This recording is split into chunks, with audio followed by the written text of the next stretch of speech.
Mejuah-juah man kam krina kekelengan kami Moria GBKP Runggun Kebayoran Lama khususnya jumpakah kita arah PA secara virtual silakan kita kabas minggu endah janah ope dengar ras kita ngorati kata dibata si jadi nas pe anta si pebulat lebih ukurta ras kita toto kita. Tuhan di bata Bapa kami siringan ibas surga, isahkan kami bujur man bandu Tuhan, ibas keleng atendu si enggo nebusi kami ibas dosa-dosa kami nari.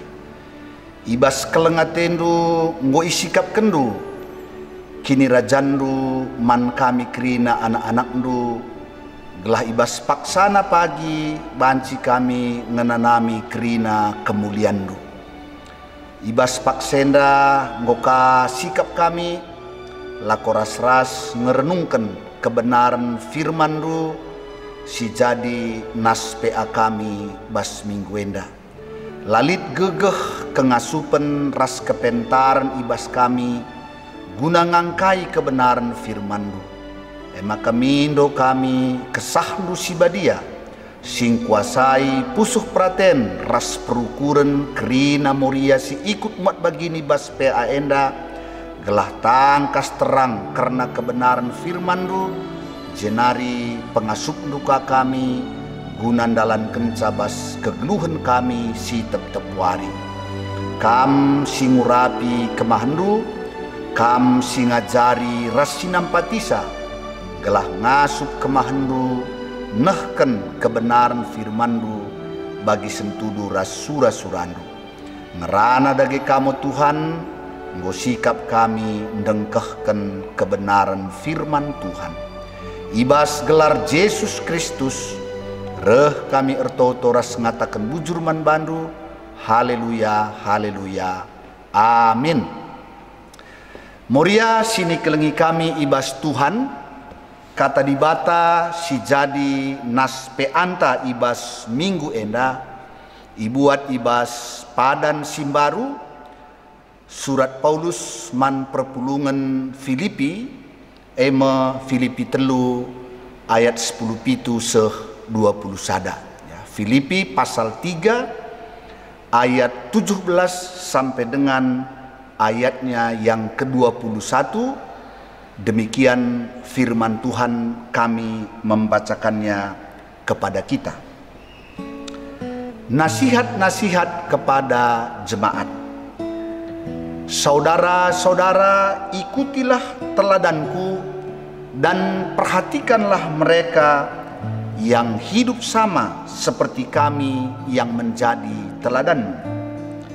Karena seperti yang telah kerap kali kukatakan kepadamu dan yang kunyatakan pula sekarang sambil menangis, banyak orang yang hidup sebagai seteru salib Kristus.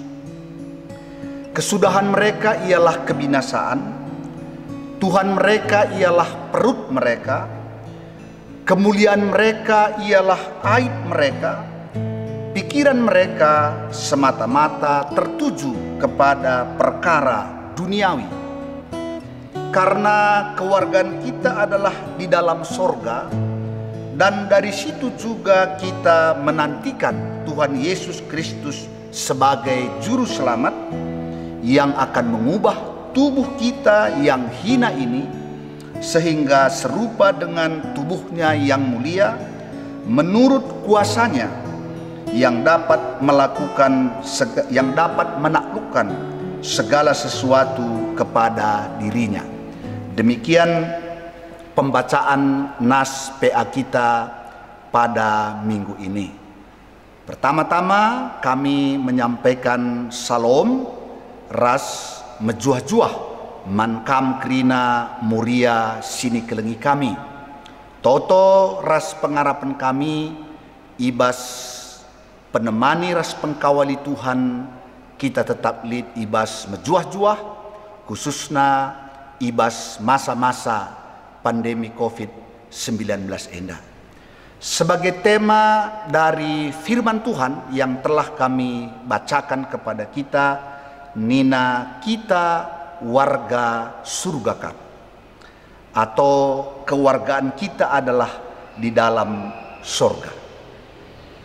Ketika kita berbicara tentang warga atau kewargaan, kita tidak bisa terlepas setidaknya dari dua hal, yaitu kewajiban dan hak kita sebagai warga negara. Kewajiban dapat berupa kepatuhan kita terhadap aturan-aturan, terhadap hukum-hukum dan ketetapan-ketetapan yang harus kita jalani dan lakukan di dalam kehidupan kita. Dan hak-hak tentu berbicara tentang hal-hal baik yang menjadi bagian kita, yang menjadi hak kita ketika kita sudah melakukan kewajiban kita. Sebagai orang-orang percaya, tadi jelas dikatakan secara teologis bahwa kita adalah warga surga. Kewargaan kita adalah kewargaan surga.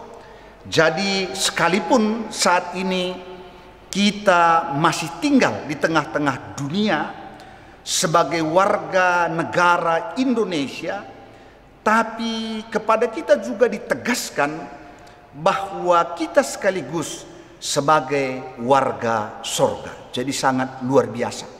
Jadi memang saat ini kita masih hidup di tengah-tengah dunia ini, tapi kepada kita diingatkan bahwa kita sebenar-benarnya bukan warga dunia, tapi warga kerajaan surga. Oleh karenanya, sekalipun sekarang kita hidup di tengah-tengah dunia, karena sebenar-benarnya kita adalah warga kerajaan surga, maka segala aktivitas kita, segala pekerjaan kita, segala perbuatan kita mendasarkannya kepada hukum-hukum kerajaan Allah yang diberikan oleh Allah kepada kita. Itulah istimewanya kita. Kita memang benar masih hidup di dalam dunia, tapi segala aktivitas kita, karena kita warga kerajaan sorga, kita mendasarkannya kepada hukum-hukum kerajaan Allah yang sudah dituliskan di dalam firman Tuhan. Jadi inilah keistimewaan kita. Inilah kekhususan kita sebagai anak-anak Tuhan. Karena itu jangan heran bahwa sebagai warga surga yang hidup di tengah-tengah dunia, ketika kita mau melaksanakan hukum-hukum kerajaan Allah itu, tidak sedikit juga kita mengalami berbagai-bagai tantangan. Tidak sedikit juga kita mengalami berbagai-bagai hambatan. Tapi kita percaya penyertaan Tuhan memampukan kita untuk hidup menurut hukum-hukum kerajaan surga. Muria yang kami kasihi di dalam Tuhan, dari nas PA kita yang telah kami bacakan tadi kepada kita, ada beberapa renungan yang dapat kita tarik dari nas tersebut. Yang pertama, Paulus dengan berani mengatakan, saudara-saudara, ikutilah teladanku dan perhatikanlah mereka yang hidup sama seperti kami menjadi teladan. Ini luar biasa. Suatu pernyataan yang hebat. Suatu sikap yang dahsyat. Di mana Paulus berani mengatakan, ikutilah teladanku. Dan mereka juga yang menjadi teladan di tengah-tengah jemaat. Apakah Paulus sudah hidup secara sempurna sehingga dia berani mengatakan ikutilah teladanku? Apakah Paulus tidak memiliki kekurangan sehingga dia berani mengatakan ikutilah teladanku? Saya percaya Paulus pun bukan manusia sempurna. Paulus pun bukan manusia tanpa cacat.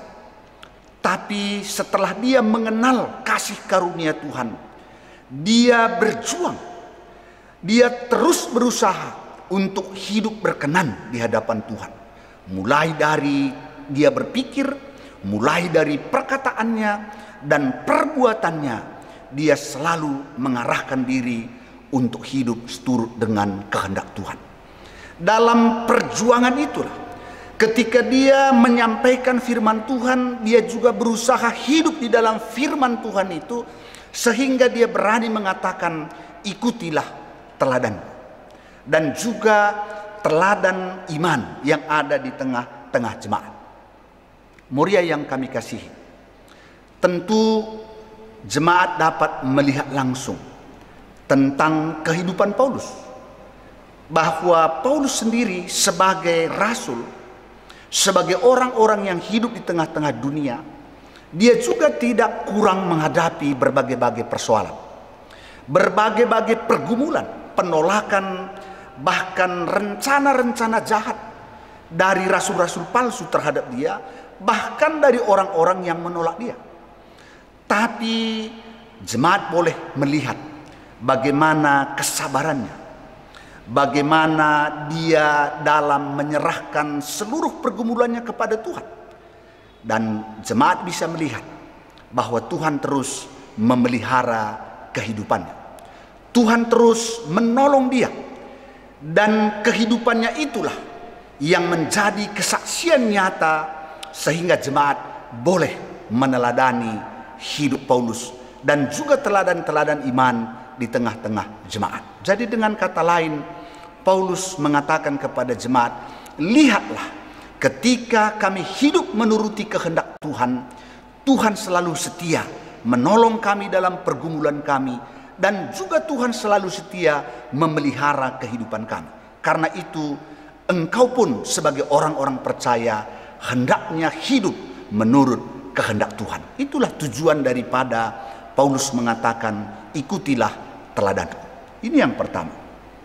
Kemudian yang kedua, di sini Paulus mengatakan, aku sedih dan menangis melihat banyak orang yang hidup sebagai seteru salib Kristus. Orang-orang yang dimaksud oleh Paulus di sana ialah anggota jemaat, bukan orang-orang di luar jemaat. Orang-orang yang mengaku percaya, orang-orang Kristen, orang-orang yang mengatakan bahwa Kristus adalah juru selamat mereka, tapi justru hidup mereka seteru dengan salib Kristus itu sendiri. Hidup mereka berlawanan dengan pengajaran yang terkandung di dalam salib itu sendiri. Muria yang kami kasihi, pelajaran apa yang bisa kita lihat di kayu salib? Ada pelajaran yang sangat berharga dan prinsip-prinsip sebagai orang-orang Kristen kita bisa melihat di salib Kristus.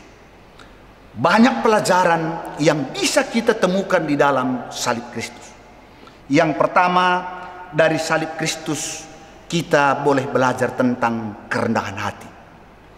Kristus yang adalah Tuhan dengan rendah hati mau menerima hukuman dosa yang bukan dibuat olehnya sendiri, melainkan dosa manusia yang ditanggungkan kepadanya. Dari salib kita bisa melihat kerendahan hati. Di salib juga kita bisa belajar tentang ketekunan ketika menghadapi penderitaan. Luar biasa betapa hebatnya penderitaan yang dialami oleh Yesus ketika mulai dia diputuskan dihukum mati. Tapi Yesus tekun, Yesus sabar menanggung penderitaan itu. Kemudian yang ketiga, kita juga dari salib bisa belajar tentang ketaatan. Ketaatan bukan hanya ketika hal-hal yang baik terjadi dalam hidup kita, tapi justru ketaatan ditunjukkan oleh Yesus, sekalipun ketaatan itu membawa dia kepada kematian demi ketaatannya kepada Allah Bapa. Di salib juga kita bisa belajar tentang pengampunan. Luar biasa sekali, muria. Di atas salib Yesus berkata, ampunilah mereka ya Bapa, sebab mereka tidak tahu apa yang mereka perbuat. Jadi pada salib itu ada begitu banyak prinsip-prinsip kerajaan Allah, di mana anak-anak Tuhan harus belajar dari sana dan mempraktekkan hidup sesuai dengan salib itu sendiri. Tapi seperti kata Paulus, aku sedih dan menangis karena ternyata orang-orang Kristen sendiri justru hidup menjadi seteru dari salib itu sendiri, berlawanan daripada salib itu sendiri. Dan Paulus mengatakan kesudahan orang-orang yang demikian adalah kebinasaan, dan yang menjadi Tuhan mereka ialah perut mereka. Jadi ternyata hal ini menjadi perenungan bagi kita. Sampai hari ini ternyata orang-orang Kristen yang adalah warga surga, tapi orientasinya masih seputar makanan, masih seputar perut, masih seputar apa yang masuk ke dalam tubuh kita, di mana tubuh kita ini sebenarnya adalah tubuh yang fana. Tapi juga dikatakan di sini kemuliaan mereka ialah aib mereka. Bayangkan, kemuliaannya ialah aibnya. Apa yang seharusnya menjadi sesuatu yang aib, malu, justru itu yang menjadi kebanggaannya, justru itu yang dimuliakannya. Ini sangat luar biasa sekali, ya. Sebab di tengah-tengah kehidupan jemaat pun banyak juga begitu. Apa yang seharusnya malu, tapi justru itu dianggap sebagai sesuatu yang mulia, sesuatu yang bangga, ya. Ini perlu menjadi perhatian bagi kita. Pikiran mereka semata-mata tertuju kepada perkara-perkara duniawi. Ini bahaya. Jangan sampai hati kita melekat kepada hal-hal duniawi. Karena apapun yang ada di tengah-tengah dunia ini hanya sementara. Kita tinggalkan, dan itu kita sudah saksikan, Moria. Sekaya apapun seseorang itu, ketika dia mati dia akan tinggalkan semua. Sehebat apapun prestasi yang kita capai di dunia ini, ketika ajal tiba semua harus dilepaskan. Jadi jangan sempat hati kita terpikat terhadap hal-hal dunia. Makanya ini perlu senantiasa evaluasi diri, supaya jangan hati kita sungguh-sungguh cenderung terhadap mencintai perkara-perkara duniawi. Dan kalau seperti itu, percayalah, sekalipun kita orang Kristen, kita tidak mungkin akan hidup seturut dengan kehendak Tuhan. Makanya sampai hari ini tentu menjadi firman yang relevan. Orang-orang Kristen sekalipun, kalau Tuhan mereka lihat aibnya sendiri, dan kemudian kemuliaannya ialah aibnya sendiri, dan pikirannya semata-mata perkara-perkara duniawi, maka hidupnya dipastikan pasti menjadi seteru atas salib Kristus. Karena itu Paulus kembali mengingatkan jemaat, mengingatkan kita bahwa kewargaan kita ada di dalam sorga. Dunia yang sekarang kita tempati hanya tempat persinggahan, hanya lewat saja. Bagi Denden Muria, mentasa jangan kepe. Jadi sebenarnya hanya lewat, hanya sebentar. Bukan tempat yang utama bagi kita, bukan tujuan terakhir bagi kita. Tapi sebenarnya tujuan utama, tujuan terakhir itu ialah masuk ke sorga kekal, di mana memang kita adalah warga daripada sorga itu. Karena itu kita harus selalu melihat dunia ini hanya bayang-bayang daripada nanti kita hidup di dalam kerajaan sorga. Karena itu dunia ini adalah tempat kita mempraktekkan, mentaati, melakukan hukum-hukum kerajaan Allah, supaya ketika tiba nanti waktunya di mana kita masuk ke dalam kerajaan Allah itu, kita dapat menikmati kemuliaan Tuhan, di mana di sana seperti yang dikatakan dalam nas ini, kita akan diberikan tubuh yang mulia, kita akan diberikan kehidupan yang kekal, dan kita akan menikmati segala kemuliaan, segala keagungan, segala yang baik yang telah dijanjikan oleh Allah kepada kita. Karena itu sekali lagi, bahwa sekalipun kita sekarang hidup di tengah-tengah dunia, kita harus melihatnya bahwa ini tidak lain adalah bayang-bayang kerajaan sorga di mana kita berada, sehingga kita harus mempraktekkan hukum-hukum kerajaan Allah itu di dalam kehidupan kita. Sekali lagi tema kita warga surga Kak. Kita adalah warga surga. Karena itu pernyataan ini harusnya terpatri dalam hati kita. Ingatkan selalu kepada diri kita bahwa kita adalah warga surga. Karena itu sekalipun di dalam pengembaraan ini ada pergumulan, ada penderitaan, itu tidak membuat kita tidak taat kepada Tuhan, karena kita percaya ini hanya sementara. Kita akan melewati itu dan masuk ke dalam kerajaan sorga, di mana di dalam kerajaan sorga itu kepada kita akan diberikan tubuh yang kekal, kepada kita akan diberikan tubuh yang mulia, dan bersama-sama dengan Allah menikmati segala kebaikannya.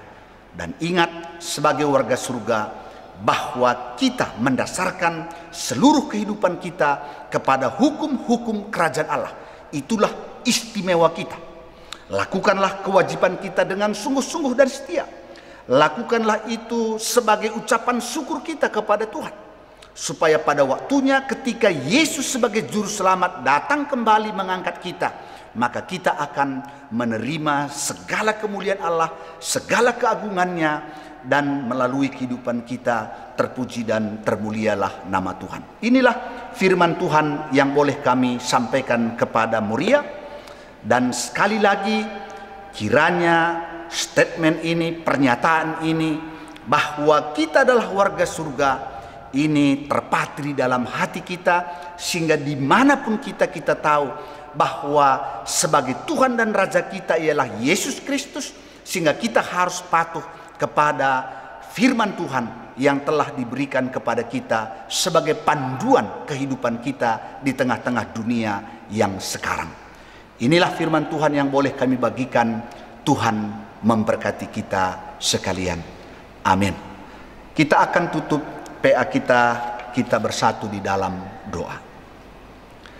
Tuhan Allah Bapa kami yang berada dalam surga, terima kasih Tuhan atas firman-Mu yang boleh mengingatkan kami bahwa sekalipun kami hidup di tengah-tengah dunia ini, tapi kewargaan kami bukan warga dunia, melainkan kami adalah warga surga yang saat ini masih berada di tengah-tengah dunia.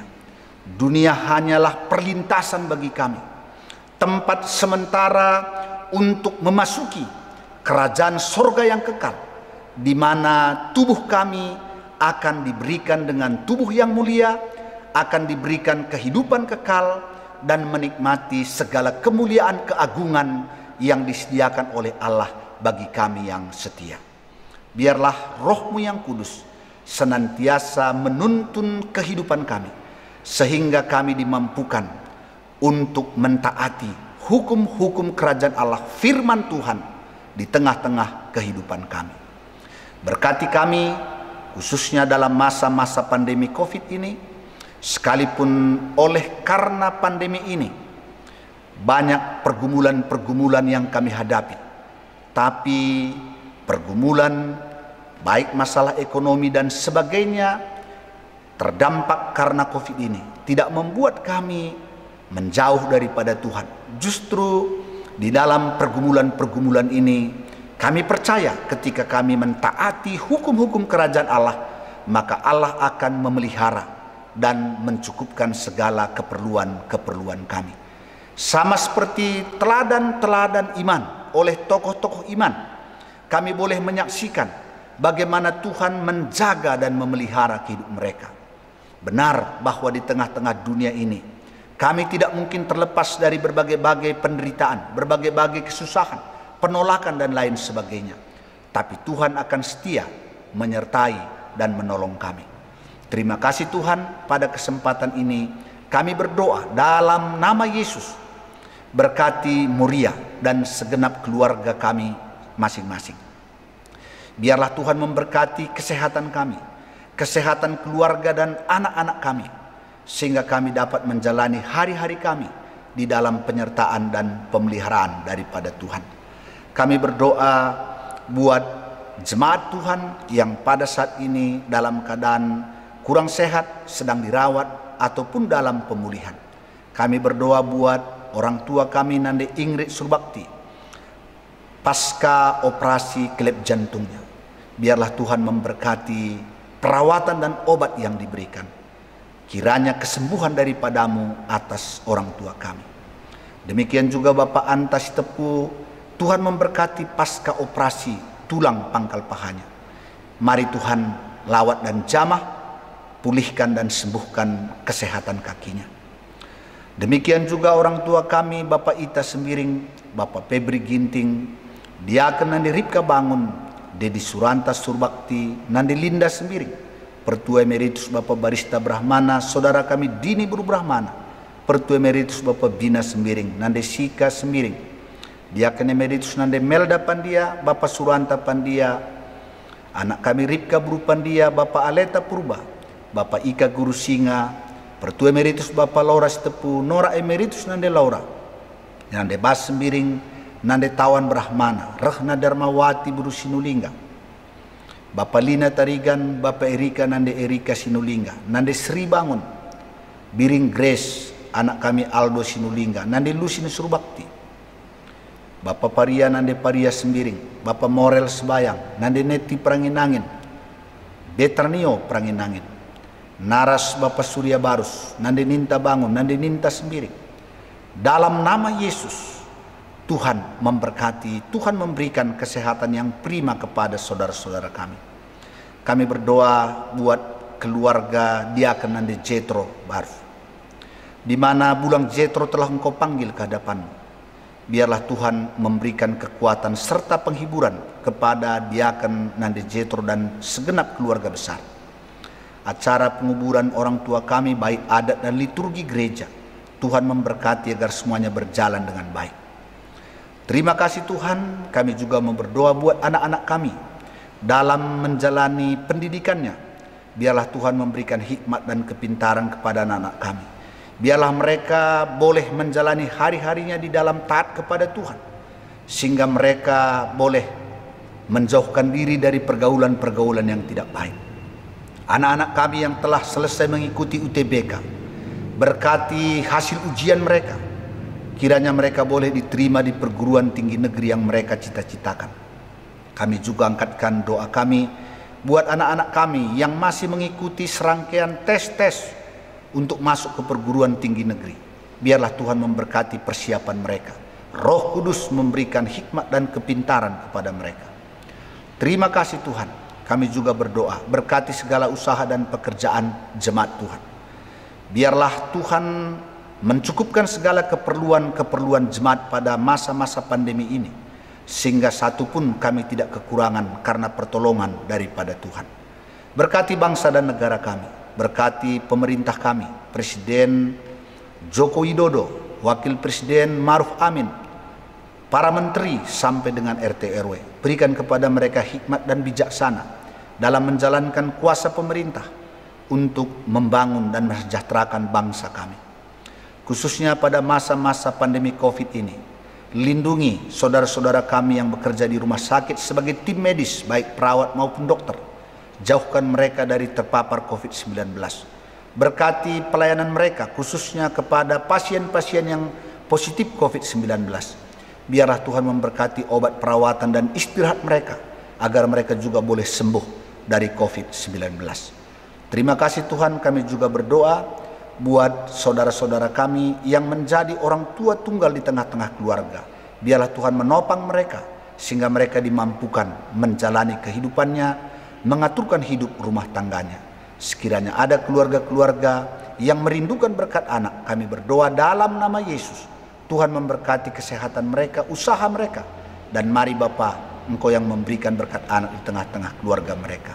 Terima kasih Tuhan, inilah doa permohonan kami. Ampunkan kami atas salah dan dosa kami, karena kami datang memohon kepadamu di dalam nama Yesus Kristus Tuhan dan Juru Selamat kami yang hidup.